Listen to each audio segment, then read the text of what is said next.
So, welcome to It Is What It Is. I'm Corbin. And I'm Anthony. The topic for this week I thought could be metanarrative and narrative. We throw the word narrative around quite a bit. It's a term that you and I are comfortable with. I'm not sure that we've really defined it between us.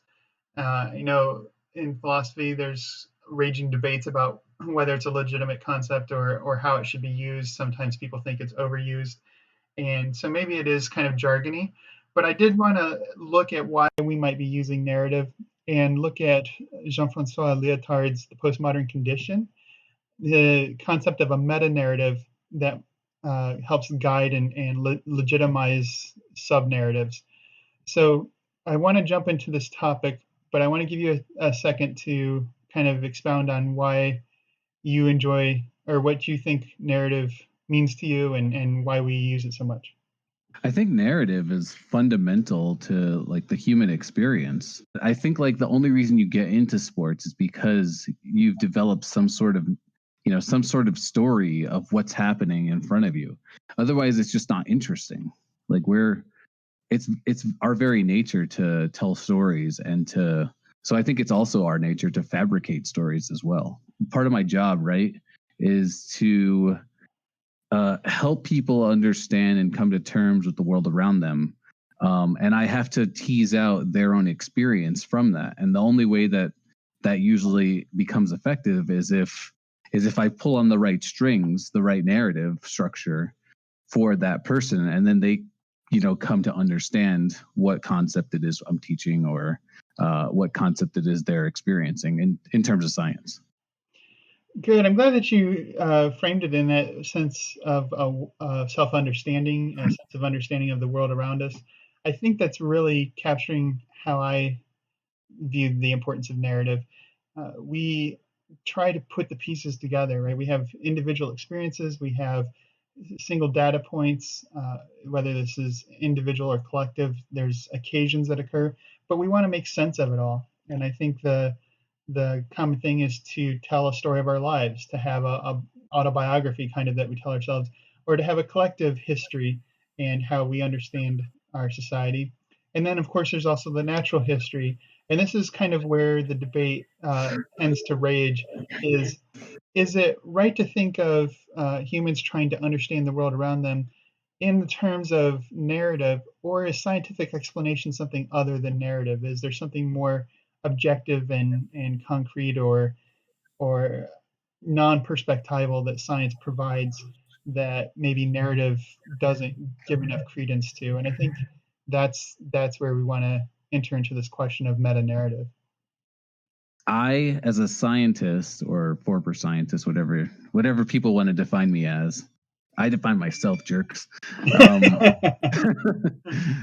I want there to be this objective, no narrative view of the universe, like everything in the universe. This is just how it is. There's no narrative to it.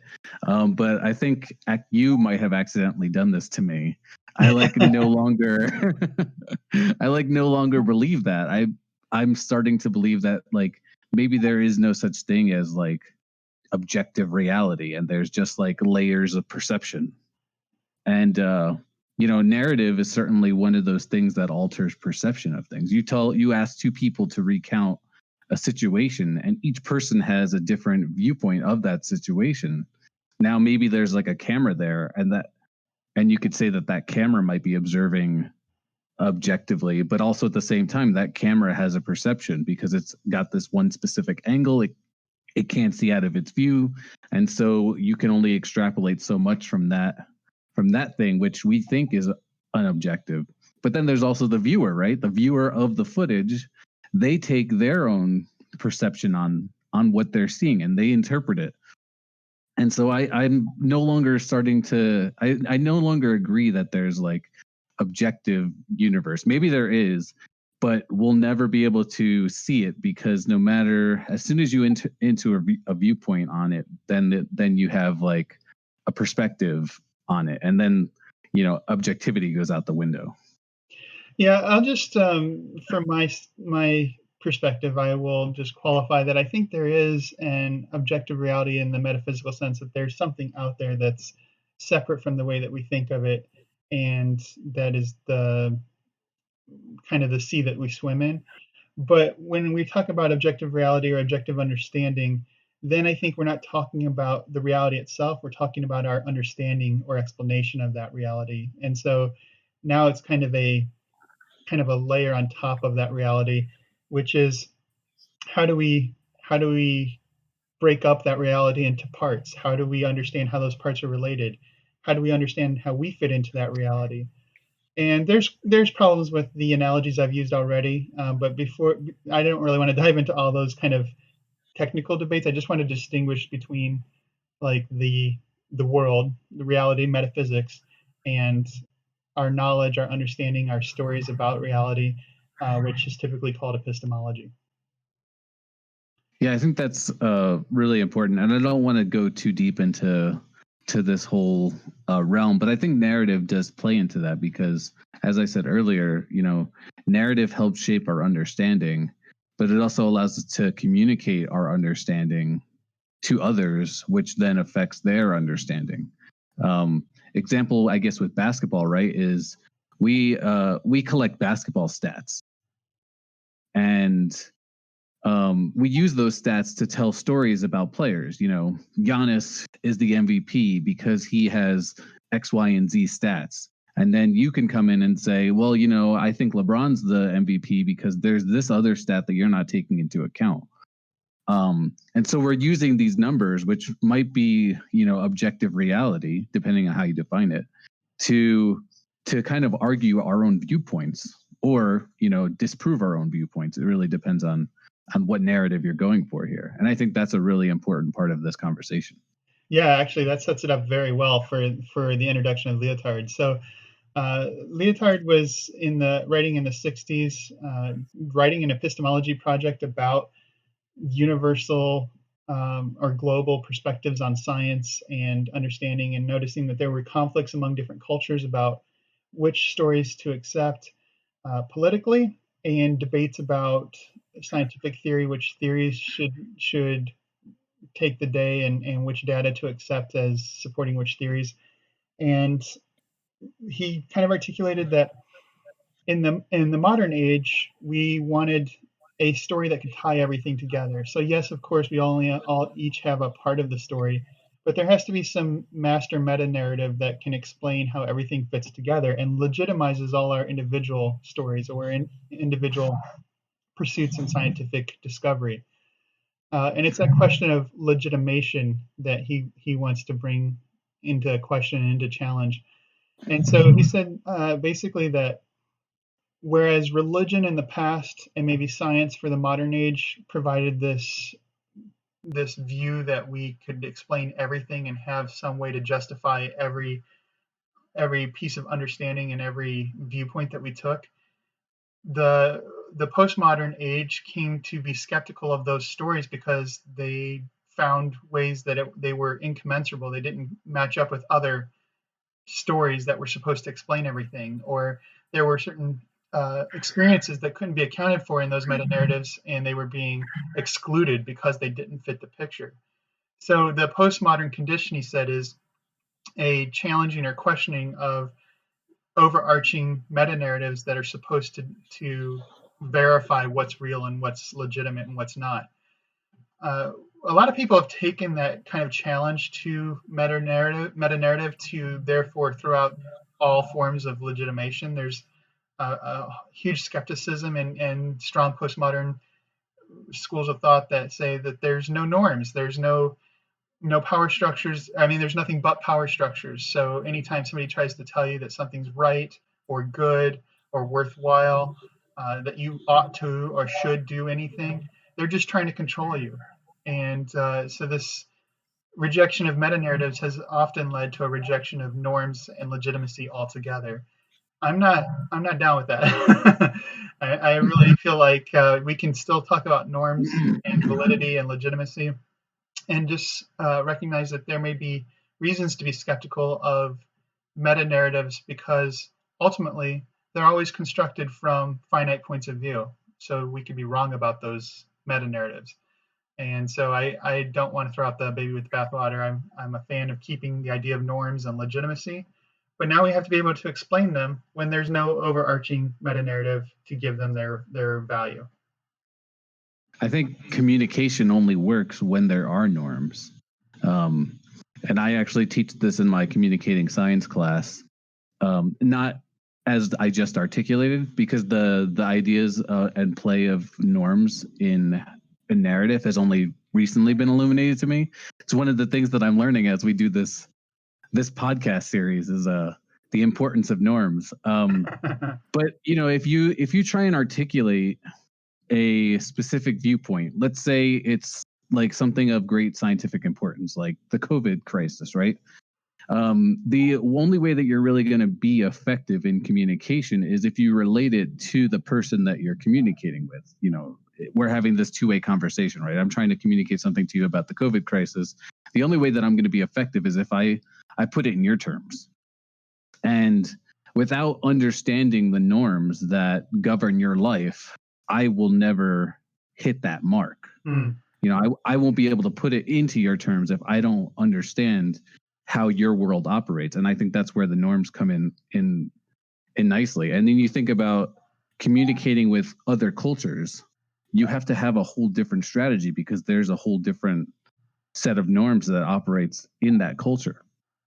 And so that's where I totally agree with you. And once you started mentioning this delegitimizing, I was like, whoa, I almost fell back out of my chair here. Didn't sign up for this. I'm out, Corbin. We're dumping this. Yeah, no, I think that's good. I do want to tie this into basketball. I think basketball sets us up for a nice casual conversation about this. So, if there was a meta narrative guiding what's a legitimate way to view, for instance, the championship, then I think it would be a matter of fans accepting that narrative and rooting for the best team or the team that's most deserving of a championship, and anybody else is just being obstinate and antisocial.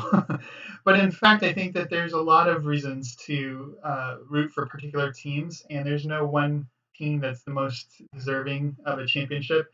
And I think taking into account the various reasons and the fact that they can be weighed in different degrees helps set up all those fun, barroom debates where people say, no, this person's more deserving or this team's more deserving. It's a lot of fun because there is no meta narrative that settles the question. I only learned yesterday that they were doing like awards for the bubble. And so like I learned that, Damian Lillard won, I guess instead of calling it MVP, they're calling it player of the bubble, which is probably a little bit more fitting. And I can't argue that he doesn't deserve that. But when you're looking at like the 8-game sample, maybe, you could make the argument for TJ Warren or Devin Booker. But you can only really make any of those arguments for any of those three players if you include you could.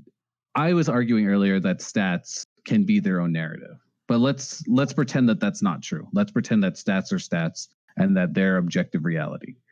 I think you can only make a case for any of those players when you take into context other narratives of their performances. Damian Lillard had like a couple of 50-point games, and he got his team from 9th place to 8th place, and he got his team to the play-in. Devin Booker, you could make the case for him based only on the fact that the Suns won 8 games in a row, and he was the best player on that team. So you take the best player on the best team kind of argument. And TJ Warren was a guy who came out of nowhere, who was like, riding the pine and maybe averaging 20 points a game, but then he started like going off for 50-point games out of nowhere. Right. And so there's like this underdog story. So there's competing narratives, and so even though one person won the award, you could see why somebody might say that someone else was more deserving, even if you disagree. Like we can come to take the perspective of a different narrative and a different emphasis of values. And so, is it the most winning team, which is obviously the Suns? Is it the team that had the biggest impact, or the biggest jump, the thing that matters most, which would be getting into the playoffs for the Blazers? or is it the player who statistically just put up the most phenomenal numbers? And considering his level of competition and the fact that he was doing some of this before the bubble, I don't think it's completely undeserving to recognize. It's not like it was a fluke that TJ Warren was performing so well. And the question is, can he sustain it? But there's arguments that can be made for all three of these. So I'll just say real quickly, I think what intrigued me about this question and bringing up narratives is I don't know who to root for in the playoffs. Like, I have been a LeBron fan for many years and kind of thought this was the year for the Lakers, but I'm also a fan of really good stories, and I've never rooted for a team for geographical or personal reasons. It's always been who has the best story this year. And so the storyline that I'm captivated by is the Toronto Raptors facing off against the Clippers so they can play against Kawhi, who helped them get a championship last year. I feel like that would be a really compelling final series because of all the different storylines that would come into play. But there are other good storylines. So is that what I should root for? Is the best storyline or the best player? What do you think? Oh man, that's such a good question. I guess pick your wonkiest favorite player and root for that team. That's what I always do. Nice. I do think that something that I I think that the NBA has been really good at recognizing the importance of narrative. So kind of like, and you've talked about this before, a comparison to wrestling. Like they enjoy selling the stories when there's a beef between players, when there's a something to hope for a particular player. Maybe they're playing for an increase in their salary or being moved to another team. The NBA doesn't shy away from that. They don't just focus on the games. The storylines seem to really matter. And maybe that's true in other sports. I feel like it's becoming more true, but I think the NBA has been doing this for a long time. And that's part of why it's so interesting. Like history is such an integral part of the game because of the stories in that history. Part of the reason why the NBA stories have become so compelling is that there's like, 24/7, 365 tracking of what's going on in the NBA, free agency, the draft, the off season training, all that stuff. And earlier this week, the Clippers, Paul George, like I guess they beat the Blazers by just a few points, and Paul George like took a shot over at Dame Lillard, and Dame Lillard took a shot back, saying, "Yeah, keep switching teams," which has been like one of the most like unspoken player narratives, but within the media, it's like the most spoken player narratives. Like, oh, do we put an asterisk next to this guy's career because he went from the Thunder to the Warriors and now to the Nets? Or do we like legitimize him as a champion and a great player? And the fact that Dame, who's like top 5 in the NBA right now, takes a shot at another top 5 player for that very reason, I thought was like compelling. And I'm like, oh, this dude's all in. Yeah, the competition that we enjoy isn't just on the court; it's also in wit and in ferocity and intensity. A lot of different ways that we can enjoy the sport.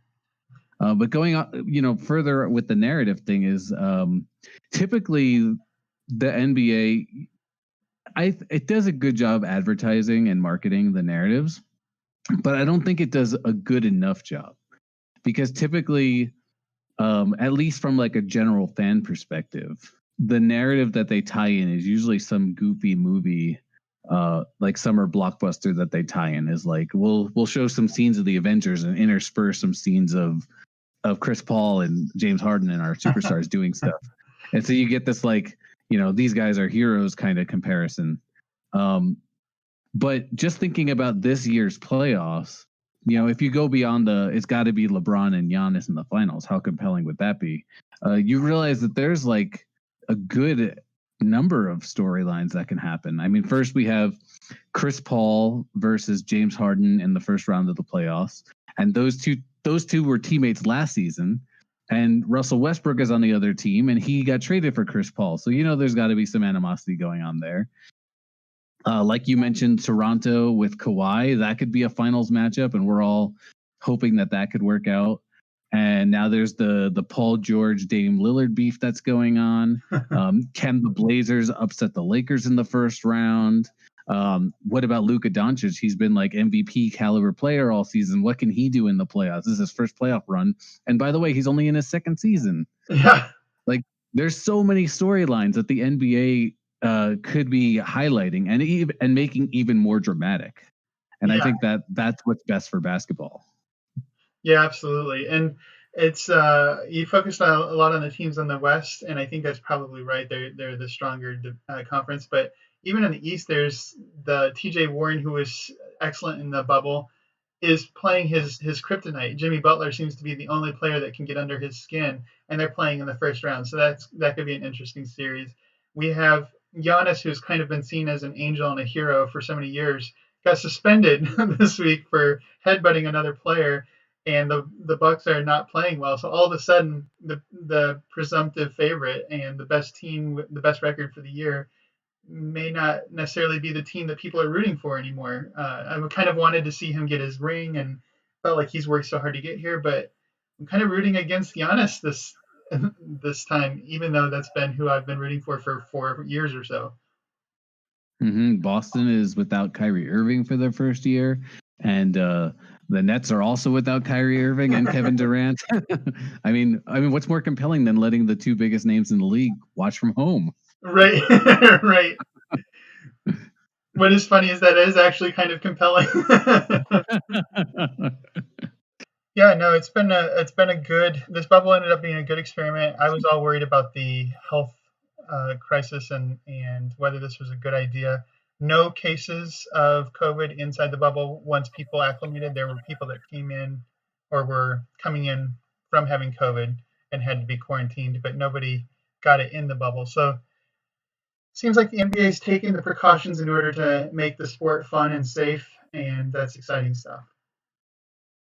I have to say, in answer to your question about finding the team to root for during the playoffs, my recommendation is, this is based on my experience, is finding the narrative in each series and immersing yourself in that narrative, and then rooting for the team that your particular perspective buys into, because I found that in the past, the series that I end up disliking or not watching are the ones where there like either wasn't a prominent narrative, or I didn't take the time to learn those.